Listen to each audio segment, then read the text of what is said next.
Good morning, everyone, and good morning, good afternoon, good evening to those who are watching on live stream, wherever you are. Welcome to this event entitled Lebanon at the Crossroads, the Middle East, Realignment, and Crises. I'm Michael Yaffe. I'm the Vice President of the Middle East North Africa Center here at USIP. And for those of you who have been to USIP before, welcome back. And for those of you who are new to USIP, let me just give you a very brief word about USIP. We are an institution that was established in 1984 by an act of Congress, and we are dedicated to the idea that peace is practical and possible, and our work and our mission on research in the field is devoted to the idea of how do we prevent, how do we mitigate, and how do we resolve violent conflict. Today's event complements an ongoing exhibition here at USIP entitled Imagine Reflections of Peace.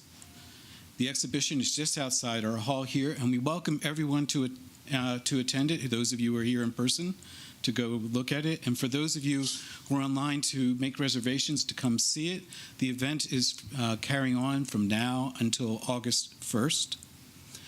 In this event, we look at various places where there has been conflict, and it reflects what has happened in those conflicts over the last 30 to 40 years. And one of the areas that is a focus is Lebanon. Today's session actually complements the exhibition itself. It complements it under the theme Imperfect Peace. That since 1989, Lebanon has been struggling with its peace agreement and struggling with a series of crises. It has implications not just within Lebanon, but throughout the region. So today, we have an opportunity to reflect on what has happened in Lebanon and what is the future of Lebanon. To lead us in this discussion, we are very fortunate to have Ambassador USIP Hisham, who is a senior fellow here at the Institute. Ambassador Hisham has served in a number of key positions, very senior positions in the government of Egypt, in the Organization of Islamic States, and within the Arab League. So I couldn't think of a better person to help moderate the discussion and to introduce our distinguished panelists. So, Ambassador. Thank you very much, Mike. Welcome, everybody, and in going with the times, this is a hybrid event, so we welcome those who are here in person, and we welcome those who are joining us online. As Mike said, this is an important event in relation to the situation in Lebanon, and we have three speakers who will be joining us this morning. And I'm not surprised that there are a large number of people who are joining us both here and online. The three speakers are Paul Salem, and Paul Salem is the president of the Middle East Institute. He has been working for decades on issues pertaining to conflict in the region, political change, transitions, and more. Even more importantly, he's also a musician and a composer of Arabic Brazilian jazz. It's a pleasure to see you, Paul. And I also have to say that the Middle East Institute has a working group that is focused on Lebanon, the situation in Lebanon, and developments pertaining to the situation in Lebanon. Next, we have Ambassador David Schinker, who is a senior fellow at the Washington Institute. He served as an Assistant Secretary of State for the Near East Affairs, focusing on issues pertaining to the region, starting from Morocco to Iran and more. He administered a budget of over $7 billion, so he had a lot on his plate. And since then, he has been focusing on the Middle East, also in the context of his role in the Middle East, the Washington Institute. Finally, last and not least... Thank you, Ambassador. Thank you, David. It's a pleasure to see you. Finally, last and not least, we have Mona Yaqoubian, a senior advisor at USIP. She has been focusing for decades on Syria, Iraq, and Lebanon, three countries that have been in turmoil for a number of decades now. And she served as the executive director of the congressionally appointed Syria Study Group only recently, and worked on violent extremism, fragility, and resilience. Before that, she was Deputy Assistant Administrator in the Middle East Bureau at USAID. Of course, this is a very abbreviated introduction, and you can find the details of all the bios in their respective institutions. And their publications and what they have contributed can fill a medium-sized library, whether it's books, articles, and otherwise. As Mike said, the Institute has been following the situation in Lebanon for years, and it has been going unfortunately, from bad to worse. A recent World Bank report indicated that the severe economic and financial crisis in Lebanon is likely to rank as one of the worst that the world has seen in over 150 years. So this is the extent of the severity of the situation. Lebanon remains the country that hosts the largest number of refugees compared to the size of its population in the world, with an estimated 1.5 million Syrian refugees living in dire conditions, and also a large number of Palestinian refugees who have been there for several decades. More recently, it has suffered from a huge, devastating explosion in the port of Beirut, and it saw the economic situation go from bad to worse. The lira dropped by 90%. It has shortages in electricity, in gasoline, and in many other basic needs. And it was part of the second wave of revolutions and uprisings in the regions. And elections were held only recently against all odds. So we will discuss all these issues with our three panelists. The elections brought some modest developments that we will be discussing, with 13 reform-minded candidates winning, which is rather unusual in the situation in Lebanon for those who follow Lebanon closely. And more recently, there were also tensions with Israel regarding maritime borders and exploration of gas in the Mediterranean.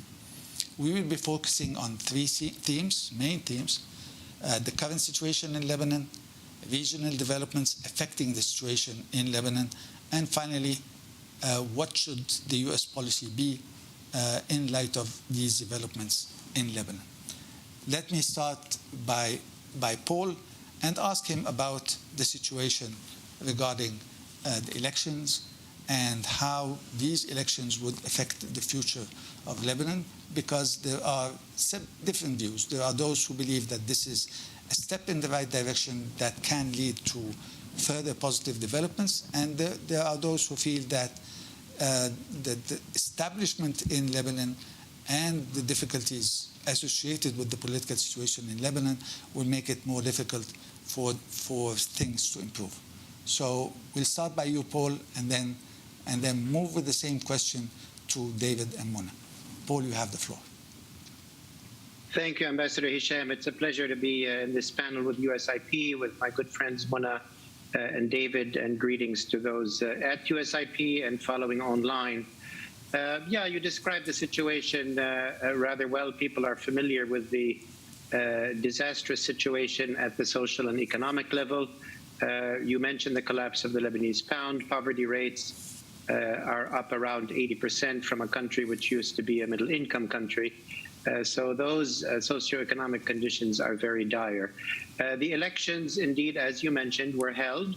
One would have to say that they were somewhat positive in bringing limited change to the parliament. But it's also the case that that will not directly change the sort of status quo in Lebanon in terms of the challenges ahead for governance and the things that need to be done. In particular, after these parliamentary elections, there is a need to form a government as efficiently as possible. That is not going to be easy. No coalition or group has a solid majority in parliament. It's hard in normal times to select the prime minister and for that prime minister to try to put together a government. It's probably going to be even more challenging now, but at a time when Lebanon desperately needs an effective government to implement the needed reforms, to sign the necessary deal with the IMF, and to begin to turn the economic situation around. I'm rather pessimistic that will happen, particularly that the term of the president, President Aoun, ends this October, ends in the end of October. And then there will be a challenge to elect a new president. Again, I find it very difficult to imagine that there will be agreement on electing a president by parliament in October. And I fear that there will be a long period, maybe many months long, could be a year or more, in which a president is not agreed upon.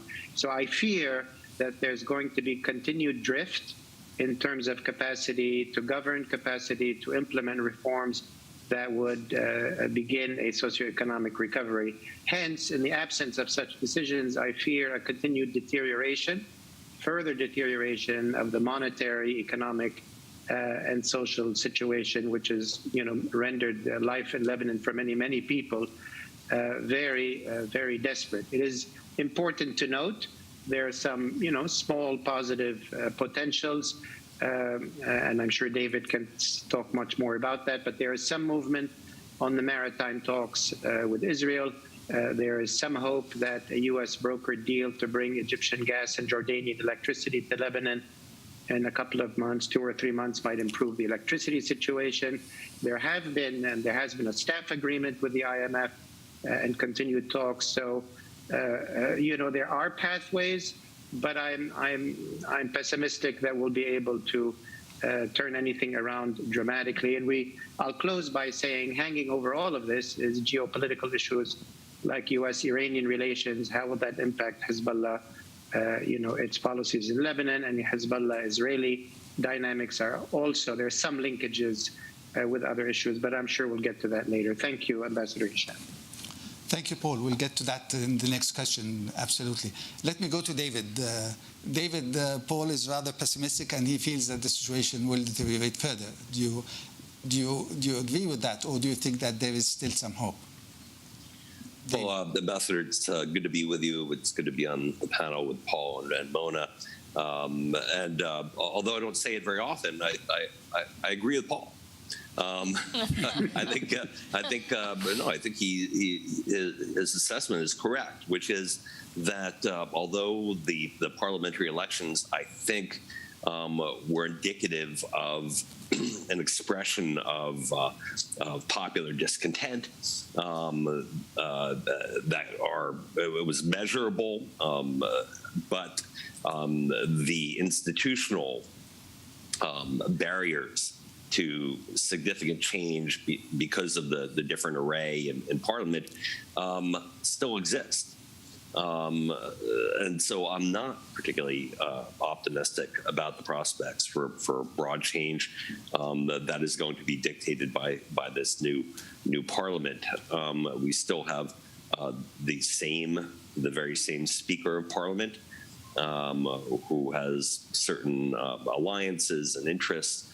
I think that even with these new candidates, that there's a broad range of opinion, even as you can characterize them as a reform-oriented, perhaps. They're but not necessarily unified on a bunch of other issues. And so Hezbollah still exists, and Hezbollah, along with its allies in the country, are not particularly known for their orientation and support for reform. These are groups of people that profit off the corruption, do not want to see they move toward transparency, and something that, so I'm not particularly optimistic. I also think that when you have such a difficult economic, political situation, man-made, of course, by the Lebanese political elites, that oftentimes this drives people toward more sectarianism. You look back to your sect for protection, and so this, in a way, even as there was an expression of discontent with traditional political elites in Lebanon, there may be a grabbing onto or holding on to these traditional elites because of the deterioration. Finally, maritime gas, electricity. As Paul said, there may be some movement even on this regard. I think we're a little premature. Perhaps there will be a gas deal or electric. There's some issues with Congress, also some issues in Lebanon that are preventing that from happening. But the maritime, I think, is still probably far from done. And even if it does get done, this is not a country necessarily that will embrace the idea of a transparent sovereign wealth fund. And so it may not be everything it's cracked up to be for the people, for benefiting the people of Lebanon. So I'll end there. Thank you, David. Mona, now two rather pessimistic views of the development. So I'm going to inject a note of hope and optimism. I feel compelled to do it. First, thank you, Hisham, and it's great to be with Paul and David, even virtually. Thank you both for joining. So, yes, I think Lebanon is in an incredibly fraught moment, and I think I feel compelled to add, in addition to all the statistics, Lebanon is also going to be very adversely impacted by the Ukraine conflict and the global food crisis. There are about 3/4 of Lebanese families who cannot afford to put food on the table, which is pretty astounding when one considers that this was really a solidly middle-income country. And now we've seen the Lebanese middle class essentially vanish before our eyes, which is pretty extraordinary when you think about it. In addition, I think I fully concur with both Paul and David's analyses. I mean, I think, unfortunately, there's a good chance we are headed into a period of gridlock and stalemate with a divided parliament, with incredible difficulties ahead in terms of cabinet formation, the election of a president. But this is something Lebanon simply cannot afford. This level of inaction, unfortunately, only leads to further deterioration in living standards. And I do think bottom-up social explosion in that scenario needs to be considered as people become increasingly desperate, as living conditions continue to deteriorate. Okay, so where's the hope? The hope is, I think we have to pause for a moment and just acknowledge a few things. One, that the election took place at all. Yes, it was fraught with the typical vote buying and corrupt practices, unfortunately, that mar Lebanese elections. But it took place without violence. It took place with a participation rate that largely matched the previous election, which was before all kinds of horrible things befell Lebanon. But most importantly, I think we should focus for a second on these 13 MPs who comprise now 10% of the parliament. And while it is important to note that there is actually no parliamentary majority, which, by the way, is a plus. Let's not forget Hezbollah held the parliamentary majority before. And so that does potentially bode ill for moving legislation forward. I think those 13 MPs deserve more kind of thought and attention as to what they can do. Can they be a force? Number one, can they unify? Can they form their own kind of coalescing bloc? Big question. Unfortunately, the opposition movement in Lebanon has been marred by political and personal differences. But this is an important moment. And they all share, I think, a strong perspective on the need for reform. So that's the first question. The second question, can this bloc then become a leverage point within the parliament for elements, legislation that the parliament can pass that will help to put Lebanon, even gradually, on a path toward reform. Can they pass a budget? Can they pass long-standing legislative issues that are necessarily part of an IMF rescue package? So things like amending the banking secrecy laws, establishing capital controls.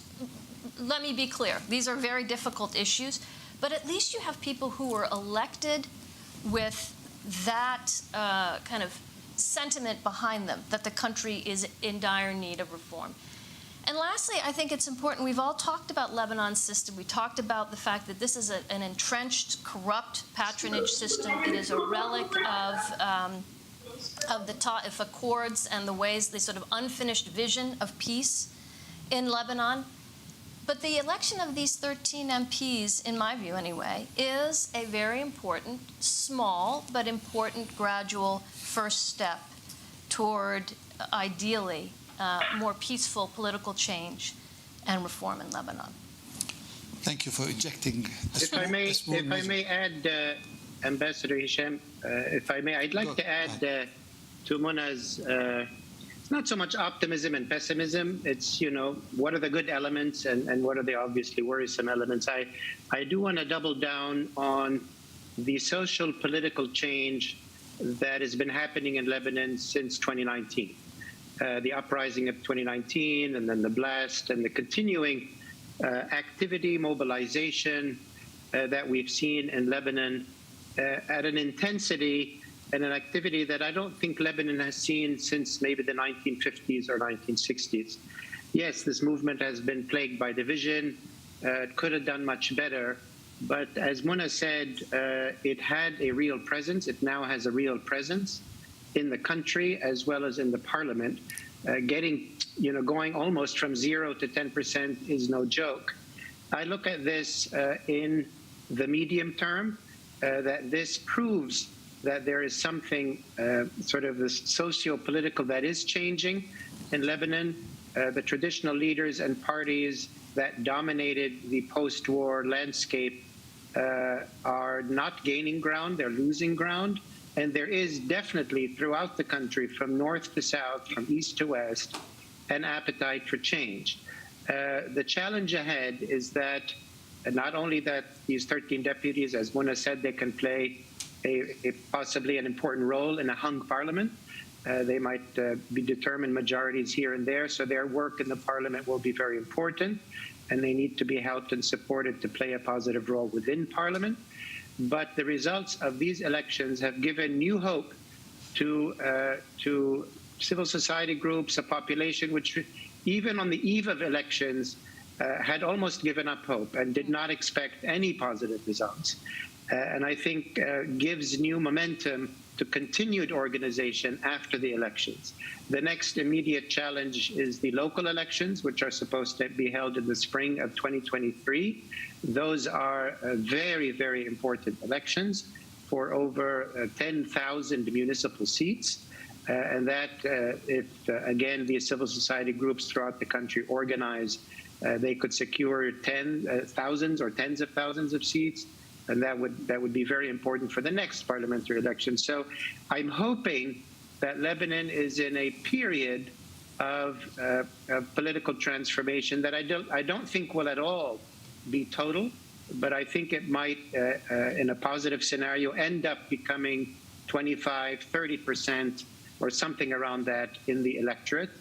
And that could be really significant. But in the short term, in the next few months, we are in very dire straits. We need an executive branch that makes these decisions, and that's where I think our problem is. It's sort of like, somebody living on the 10th floor of an apartment is pushed out of his apartment window and is crashing down, towards the ground, and somebody says, situation doesn't look too good for you in the short term, but in the long term, you're going to have new furniture, and the apartment's going to look great. So there's a lot of focus on the short-term crisis that's in front of us. Thank you. Well, I would add, if I can, Ambassador, there's an incredible amount of bad things that can happen before we get a president. and administration in this country.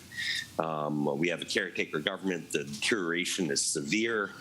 More and more people are leaving the country and may not be coming back. There are changes that are underway and trends in the country that are going to be, hard to reverse. So while I do think this is an important signal what happened to Parliament, and I hope, Paul, that you are right, that this is a harbinger of future parliamentary elections and a trend, and they can get up to 30%. We have to remember there's not a single Shiite who got elected that wasn't Hezbollah or Amal. There is a large bloc there that is going nowhere. And that Hezbollah still has its allies, and there is an effective veto of who will be the president of the administration of this country. And that's not going to change anytime in the near future. Just two very, very quick points. One, just to respond to David. I mean, I think he's absolutely right. Hezbollah and Amal held all their seats, but there were some notable losses by others in Hezbollah strongholds, both in the south and the Bekaa. That's notable. I think that's really important. And the second point, which I neglected to say, is the other reason I think this is notable is that we saw street movements translate their activism into political assets in Parliament. And that's not something we've seen much of in the Arab world. I think it's notable. One of the key real takeaways from the so-called Arab Spring was the inability of Arabs demanding change to translate street protests and demonstrations into viable political action with real resonance. And we've seen that in Lebanon, and I think it's notable. Thank you. Well, the three of you mentioned regional aspects in different ways in your first interventions. Let me go again to go somewhat deeper on regional issues and how regional issues will affect developments in Lebanon. Whether it's we can reach a nuclear deal between the United States and Iran, the situation in Syria, the issue of the maritime borders, how this will impact the situation in Lebanon. Mona also mentioned the situation in Ukraine and how this is affecting developments in Lebanon, particularly in as far as food security is concerned.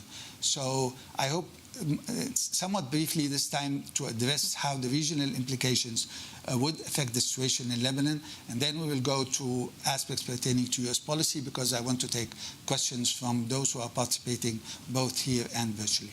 So let's start this time with Mona and then go to David and then Paul.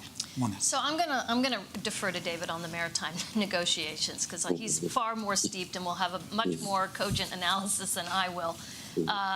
But I think for me, the issues around the regional aspects, again, are two competing dynamics. One of de-escalation in the region, and we've seen that as with this perceived U.S. withdrawal and efforts by the Iranians and the Saudis, or the Saudis and the Iranians, to de-escalate tensions. We've seen moves, of course, toward normalization with Israel. We've seen moves toward normalization with the Assad regime.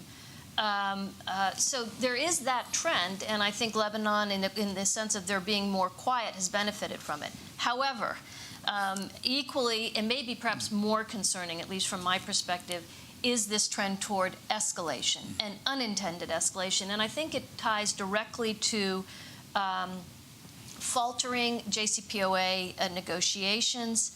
I also think there's an interesting development to watch in Syria, which is as the Russians pivot their attention and their strategic bandwidth more toward Ukraine, we are seeing that the stalemate that has pertained in Syria may be upset, that we might begin to see more instability in Syria, which could have implications for Lebanon and the region.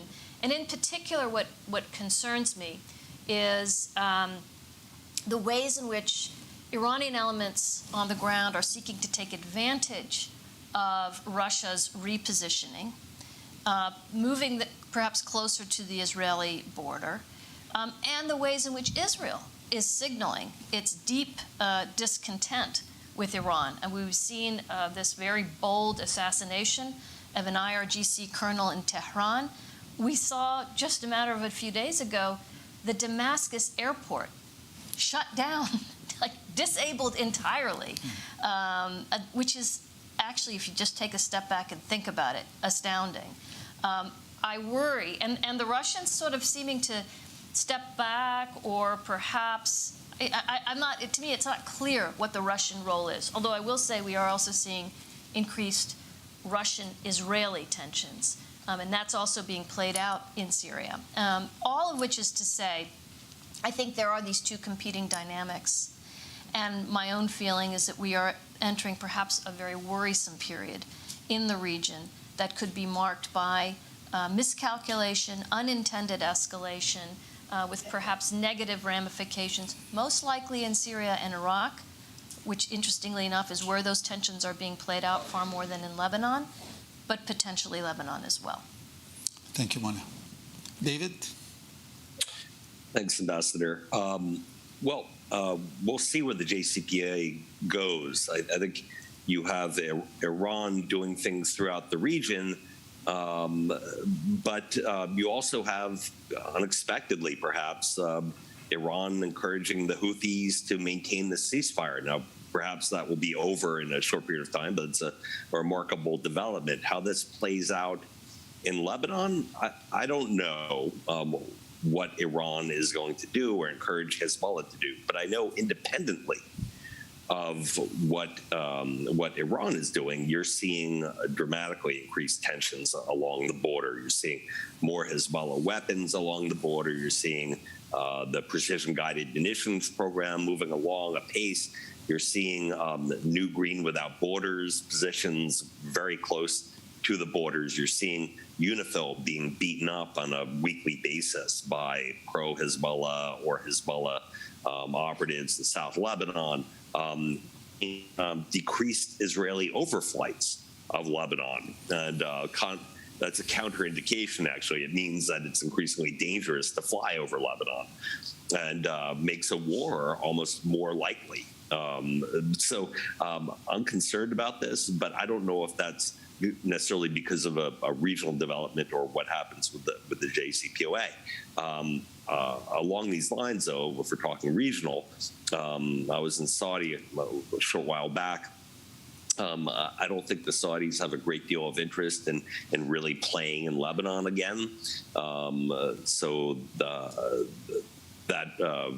Some people think that's a good thing. Some people think it's a bad thing. I think it just reflects Saudi frustration with Lebanon and the trajectory there.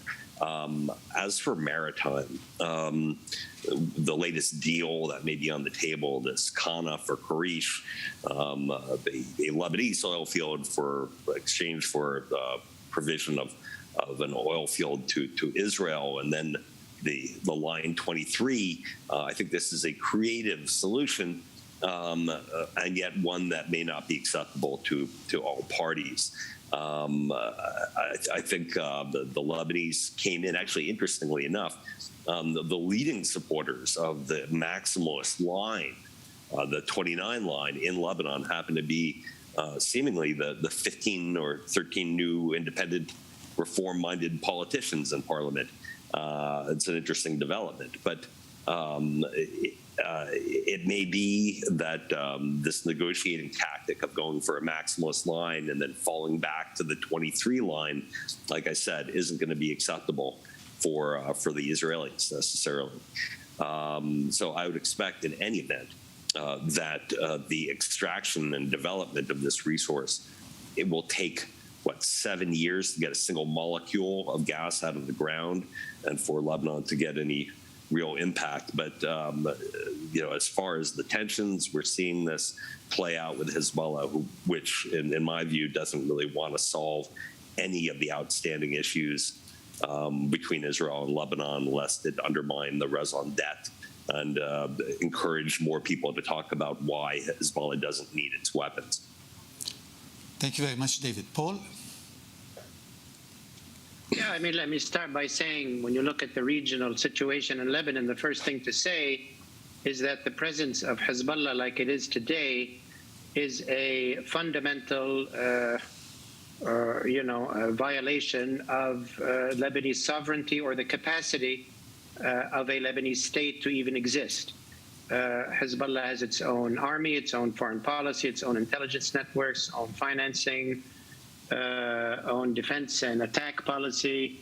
The presence of Hezbollah makes it almost impossible for the Lebanese state to control all of its borders or its ports or its airports.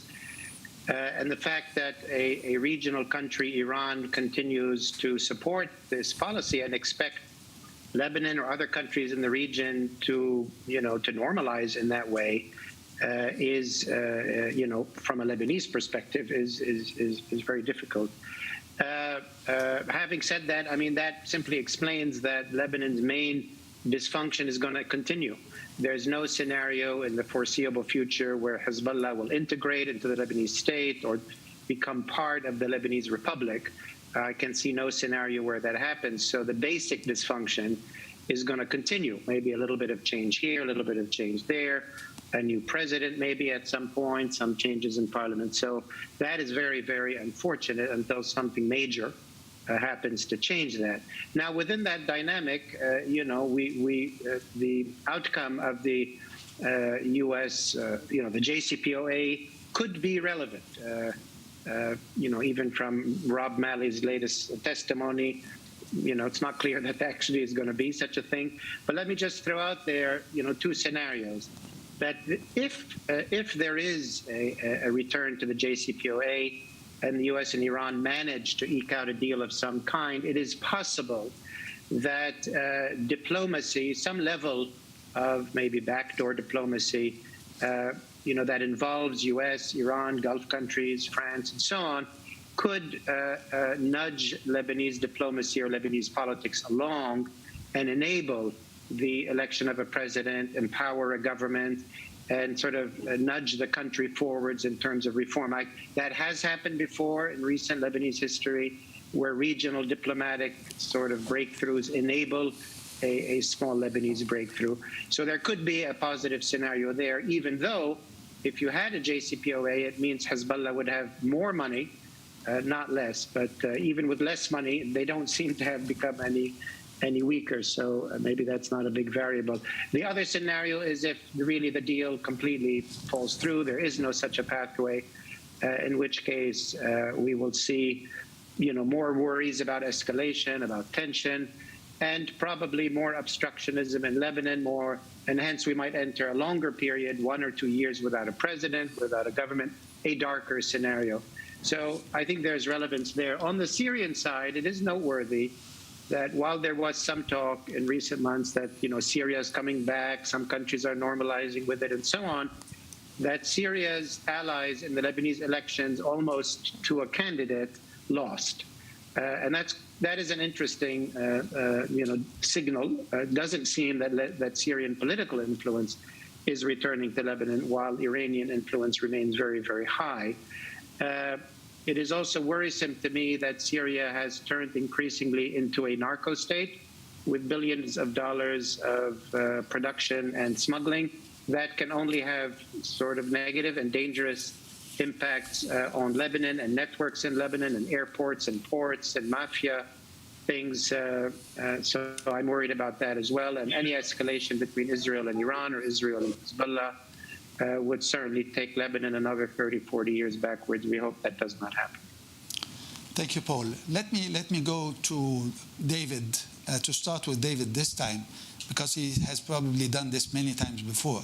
The elevator pitch, if you have the ears of the President or the Secretary of State, for 1 or 2 minutes to tell him what the U.S. policy should be in Lebanon in the near term. So let me go to you, David, first, and then go to Paul, and then Mona once again. David. Well, thanks, Ambassador. Listen, I think the ability to impact the trajectory on the ground in Lebanon is somewhat limited. We have diplomatic, financial tools, et cetera, disincentives. I would tell the president first, continue the humanitarian aid. We didn't cause this financial collapse, this Ponzi scheme.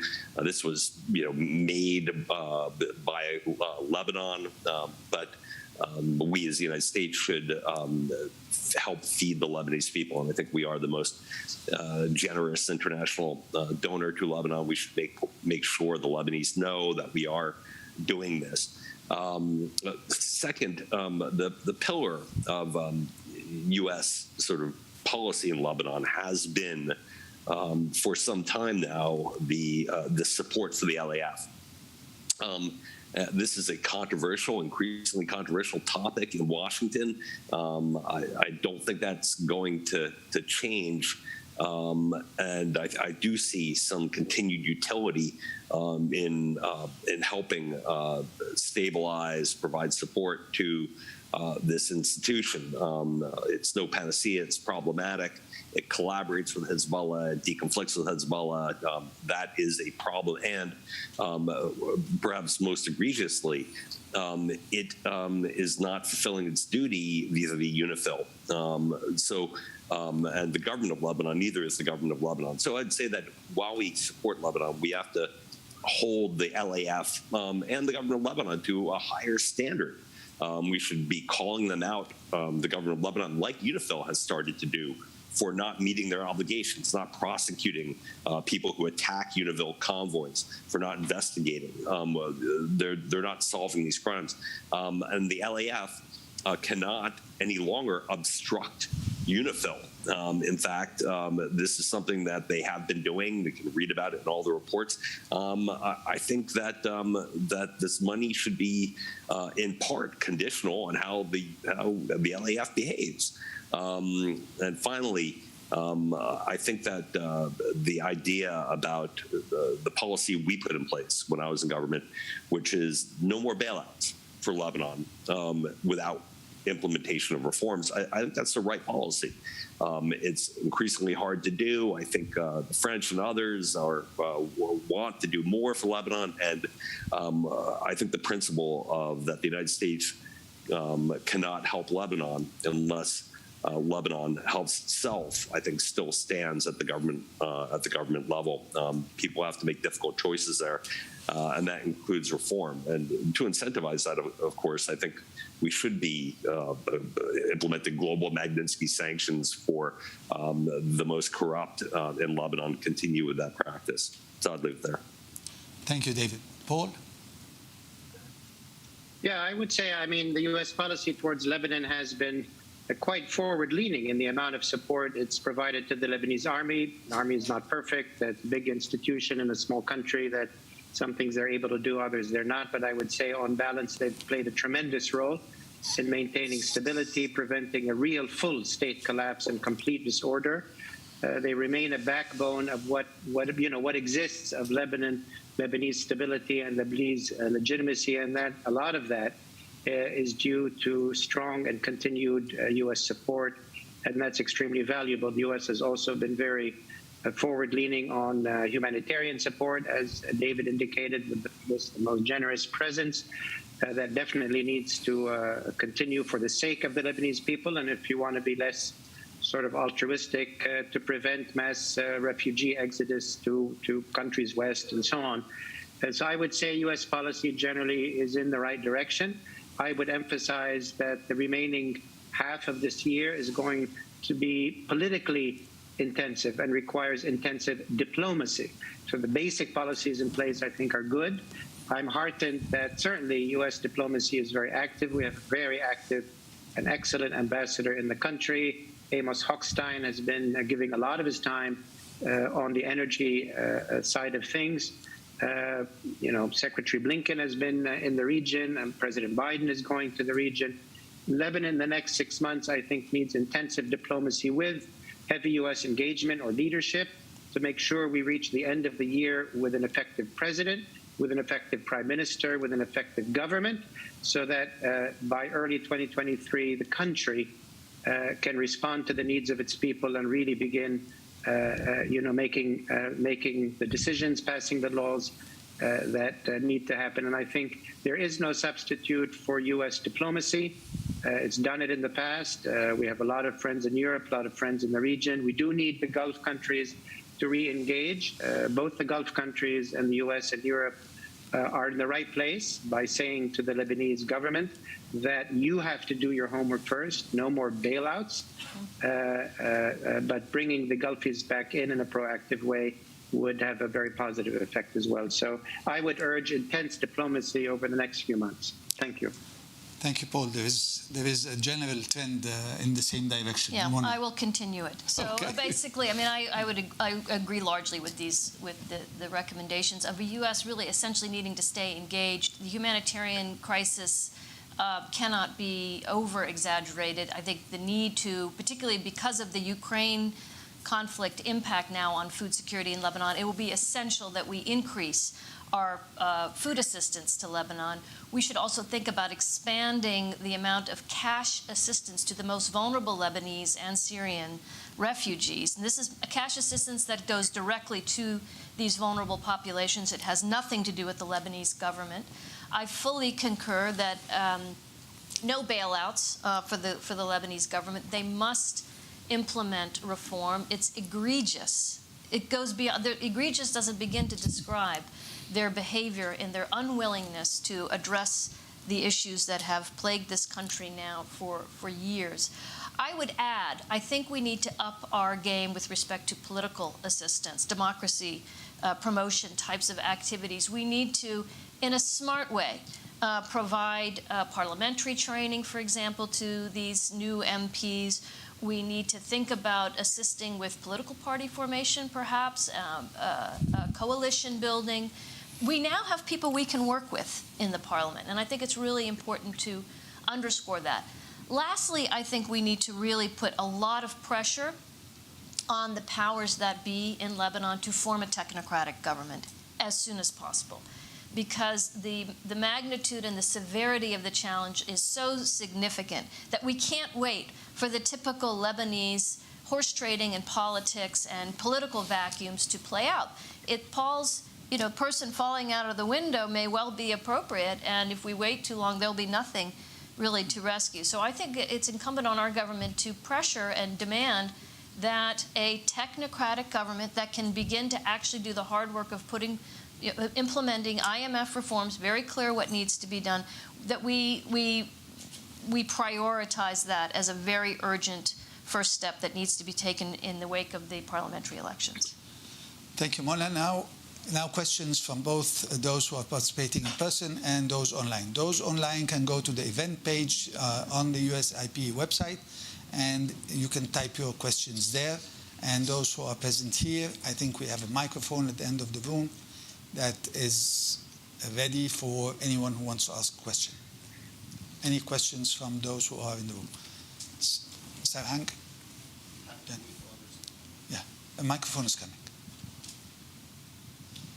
Well, thank you. And if you can say who the question is directed to, please. Yeah, I'll actually probably direct it to all of them and whoever takes it. So first of all, thank you very much, Sarang Hamasaid with USIP.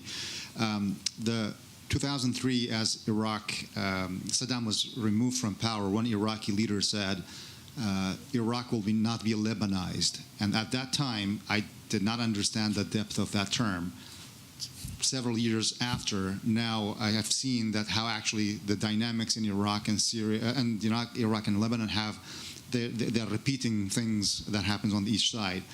I want to go back to so recent elections, government formation stuck, and all of that. I want to go back to something that Paul said, which is about transformation in Iraqi society, which is a term that I view as well as he saw the term used transformation in the Lebanese society, and that was in 2019 in October. There were demonstrations on both sides.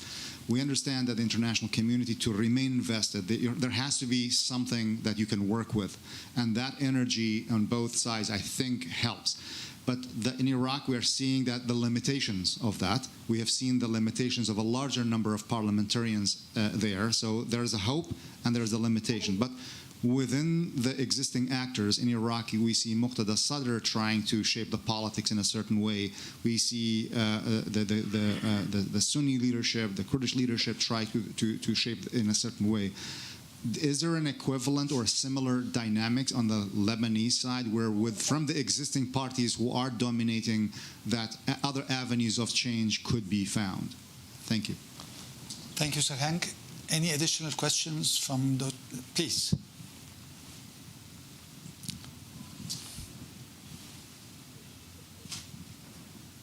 If you can state your name and affiliation. Thank you. Jean Abinadi of the American Task Force on Lebanon. I'm interested in that when you looked at the region, we got Russia, Syria, the Gulf. There was no mention of Turkey. And yet one thing we've noticed that over the last 3-4 years is Turkey heightening its presence in Lebanon, particularly with the Sunni communities in the north and the south. Do you see Turkey's involvement in Lebanon as a positive or negative? Thank you very much. We also have a question coming online, and then I'll give the floor to the three speakers for their reactions on any questions that they would like to respond to. A question coming from Wolfgang Mühlberger, and he's talking about the parliamentary elections and the number of opposition platforms that have been able to push candidates that are reform-minded, and he's asking what is the future role of these opposition platforms. I think this was addressed in the statements and interventions by the speakers, but if they want to add any additional remarks in this regard, that would be good. Let me start by Mona, and then we'll go to Paul, and then David. Okay, so very quickly on I'll just say a word on the Lebanon-Iraq parallel, because I think, Sarhang, you framed it right. I think today the question more is how does Lebanon now avoid the Iraq scenario? I mean, Iraq is now entering a very, very dangerous moment of tumult. Lebanon has been there before. The problem is Lebanon has not suffered the depth of humanitarian, social, and economic crisis that it's in. It simply cannot afford to go into a long a political vacuum that in the case of Iraq could turn violent. I think the answer here really is to look back and think about the cross-sectarian nature of political reform advocates in Lebanon. That's what was so remarkable about the 2019 protests, is that geographically it encompassed all of Lebanon, and it also kind of eschewed sectarian identity and took a cross-confessional approach to the need for reform. That's why I'm saying our government needs to push for a technocratic government so that we avoid that kind of vacuum and we don't get into, I think David is absolutely right, as this goes longer, the Lebanese will fall back on their sectarian identity, and they will fall back into these ways. They already are on some level because of the depth of the humanitarian crisis and falling back on confessional protectors, if you will, to provide things. So that's why I put that out there as an important first step. On the role of Turkey, Jean, I haven't followed it very closely. We are seeing Turkey play a very menacing role, or threatening in Syria with a further incursion, which is very concerning. My own view on Turkey is if its role is one to deepen sectarian identity and therefore sectarian divides, that is not helpful for Lebanon. And I don't think that is the way forward. It's interesting to watch the Saudis in this regard, where on the one hand, perhaps they are looking to, reprise in a very limited way a role of supporting sectarian blocs that would be more akin to where they fall, as opposed to of course, Hezbollah and Iran. On the other hand, they're providing humanitarian assistance primarily to Tripoli, which is, of course, a Sunni-dominated city. But the question to my mind is, if Turkey or Saudi or whomever are going to engage, Lebanon's problems are so significant. The U.S. certainly isn't going to be the one to provide all of the humanitarian assistance. It is essential that that engagement not come with a sectarian agenda. And so I worry a bit about the Turks in that regard. And then finally, on the future role of a reform platform, I mean, here my question is, how do we deepen the political skills of these reform-minded candidates, both in Parliament, and of course there were a slew of candidates who didn't win, but who retain that that energy and that desire, and who are strong advocates for reform. So I think deepening political training for these groups, and then finally thinking about establishing. I did speak with some reform advocates, Lebanese reform advocates. One of the points that was made to me was the importance of political party formation, parties that are formed not based on sect, but that are based on shared agendas that have to do with reform. This is a long road for Lebanon, but I think that's perhaps the way to go. Thank you, Mona. Let's go to Paul and then David. Paul? Yeah, I mean, let me start with the Turkey question. I would say that, I mean, particularly looking at the recent elections, it turns out that Turkey, for whatever reason, does not have much current influence in Lebanon, is not investing in any big way, and hasn't really made any big gains. Maybe it's investing elsewhere, but it's not a major factor in Lebanese politics. It hasn't chosen to be. I still look at Turkey when I think about Lebanon more in longer term. What are the future of relations in the Eastern Med going to be? What are the trade routes? What are the gas routes? Turkey is a very important player, but I see no short-term interest or role that Turkey really has made. In Lebanon, I think the relations, particularly of the Sunni community, remain, joined at the hips, to the Gulf countries for many economic and historical reasons. The Gulf continues to sort of stay on the sidelines, although there's a bit more interest than before, and we'll see how that goes. Lebanon, Iraq, Sarahang, it's such a fascinating, both extremely complex. On the one side, I sort of say, well, after 5,000 years of top-down rule, from Hammurabi to Saddam, it will take a while for self-government to take root. It will take a while to figure out how politics in a multi-ethnic and multi-sectarian or multi-communal country like Iraq can find some balance. That alongside high levels of corruption, a lot of militias. When you look at the glass half full, of course it's never going to be easy. There are a lot of parallels between what's happening in Lebanon and Iraq. Maybe we'll try to learn here and there from each other about what might work, what might not work. One striking difference is communal, is that in Iraq, to put it bluntly, the Shiite community in Lebanon has been almost completely taken over by Iran. Hook, line, and sinker to a large degree. I will note that in the last elections, there is a growing opposition movement in the traditional Shiite areas, and it was manifested in the loss of several non-Shiite candidates on Hezbollah's list, which previously it used to automatically be able to get elected. And so there is change afoot. It remains very much a minority thing. I don't know if it'll be a game changer anytime soon. But in Iraq, you have a very solid, what do you want to call it, Iraqi Arabist kind of Shiism, which much more effectively is trying here and there to resist, Iranification, and that's a very big difference, at least at the communal level. But both have very challenging politics ahead. I won't add anything more about the reformist candidates. We've talked about them, other than to say, and I'm in touch with many of the groups in Lebanon.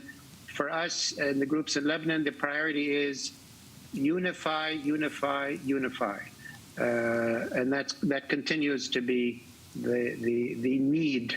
Doesn't mean unify absolutely everybody, but there needs to be one solid opposition reform bloc that can become sort of the national brand, can become the solidarity of Lebanon, can become the ANC of Lebanon.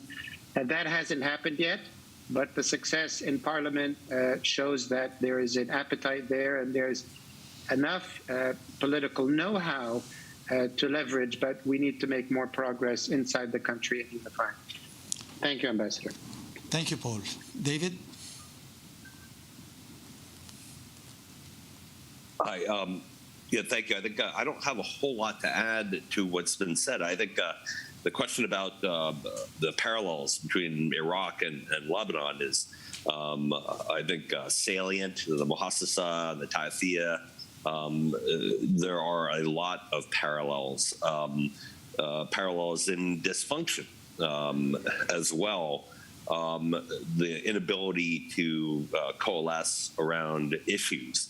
You had the same protest movements, anti-corruption in Lebanon, in Iraq, especially violently repressed in Iraq, but still struggling with the same fundamental issues here, not only sectarianism, but the notion of whether you can actually, in any of these countries, actually have a majoritarian government that is not tyranny of the majority, but that actually pursues a positive agenda and is not held hostage to the consensus or the tilt mu'attal, or whatever you want to call it. Turkey, I'm with where Paul is. I don't see any particularly profound impact of Turkey during the last elections. As for the Saudi role, once again, a little bit more diplomatically involved than they were. I always used to joke that the Saudis' favorite Sunni in Lebanon was Samir Jaja. So I don't think they're necessarily, the funding the Sunni community. They're looking past to people that they share common objectives with. And yeah, I think I'll leave it at that. Thank you very much. As we come very close to our end of our event, there is a small question that came through those who are participating virtually, and it's probably addressed to Mona, since she was the one who mentioned a technocratic government. And the question is from LT, asking how can a technocratic government be formed given the presence of Hezbollah? So I'll give the floor to Mona, and also to see if she has any final reflections for 1 minute. So 1 minute each, if you have any final reflections, and then we will end our session. So Mona. So my push for a technocratic government really stems from the fact that, again, Lebanon doesn't have the time to lose on the typical shenanigans. And I think a combination of external pressure and, frankly, internal pushing on this from various reform elements, and frankly, the extent to which one sees more unrest, social unrest, which is there at a low level, those are all factors that I would say, and others may disagree, I don't think it is in Hezbollah's interest to have Lebanon fall into a complete social implosion. I don't think that that plays to their advantage necessarily. And so to my mind, it's not a foregone conclusion that Hezbollah would obstruct the formation of a technocratic government with the sole mandate of implementing the IMF-demanded reforms so that the country can avail itself of much-needed financial resources and begin to put itself on a path toward reform. The only other thing I'll say in closing is I think this is an incredible moment in Lebanon's history. It is a moment that is fraught with all kinds of challenges, the likes of which in some ways we haven't seen. But I also think it's a moment of hope. And I think the extent to which, first and foremost, the Lebanese themselves take matters into their hands as they have and demonstrated a desire for change, and then the extent to which the international community, to include the United States, reflects back that desire and responds in kind in ways that help forward that agenda is all to the good. Yes, time is of the essence, but I Time is of the essence. But I doubt that Hezbollah would agree to a technocratic government. Well, but we'll see. don't know. You know. David, and then the final word goes to Paul. David. Thanks. Yeah, I am skeptical about the technocratic government. It may be a great idea and what's best for Lebanon, but whether the powers that be, who are still incredibly corrupt, self-serving, and have interests narrowly defined that do not include among them the well-being of the people of Lebanon. These are the same. So I'm a little concerned that we would be able to move ahead with that, and of course with the presidency out there, this is going to complicate things greatly. Any kind of government in Lebanon. But I would say the one thing that is unusual but that is a positive, is that there appears to be, at least among the sort of, whether you want to call it the Lebanon support group, I think everybody, excluding Iran, agrees that there should be no bailout, that the Lebanese people have to take responsibility, that there has to be reform, and then there will be a huge amount of help for Lebanon. But this is, a unique opportunity, not only because the Lebanese people spoke to a certain extent in the elections, but because you have this sort of broader consensus among the countries abroad that are actually interested in what happens in Lebanon, with the notable exception, of course, of Iran. So I'll leave it there. Thank you. Paul? Yeah, I would say for inside the country, I mean, the priorities to me are social solidarity and helping those who are desperately in need, that the Lebanese work together, on the social side, and secondly, politically, as I said, build on the limited success that the 2019 revolution brought, success but limited. Build on that a wider national movement that's more unified, focus on the next elections in the local and municipalities, support the 13 that are in parliament so that their experience is one of success. For the international community, for the next 6 months, I would reiterate an intensive diplomatic effort led by the US and other like-minded countries, and maybe would need a back channel to Iran to make sure that Lebanon elects a new president, an effective president, not a client president, and that it also selects an effective prime minister and forms an effective government. That is critical for Lebanon to be able to move forward. And I fear that left to themselves, the Lebanese political dynamics will not produce that. And the region and the world cannot afford another completely failed state on the Eastern Mediterranean. So there's an interest in putting some effort in that. And thank you for USIP for hosting this. Thank you, Ambassador. Thank you very much. Thank you very much. I think this was a very rich discussion, and we will continue to follow the situation in Lebanon, both internally to see the formation of the government, the election of the president, the performance of parliament, and then also at the regional level, what will happen with issues pertaining to the maritime negotiations, the impact of the nuclear file on the situation in Lebanon, the situation in Syria, and internationally how developments in Ukraine will affect the situation regarding food security in Lebanon. All what remains for me is to thank you all, the three speakers, Mona Yacobian, Paul Salim, and David Schenker. It was a pleasure to have you all, and perhaps we will continue to follow this issue. Maybe we'll have another discussion by the end of the year or so. Let me also ask those who will be in the Washington area to visit our USIP website and perhaps buy some free tickets to come to visit the Imagine exhibit. And thank you very much, and hope to see you soon in other events by USIP. Thank you. Thank you.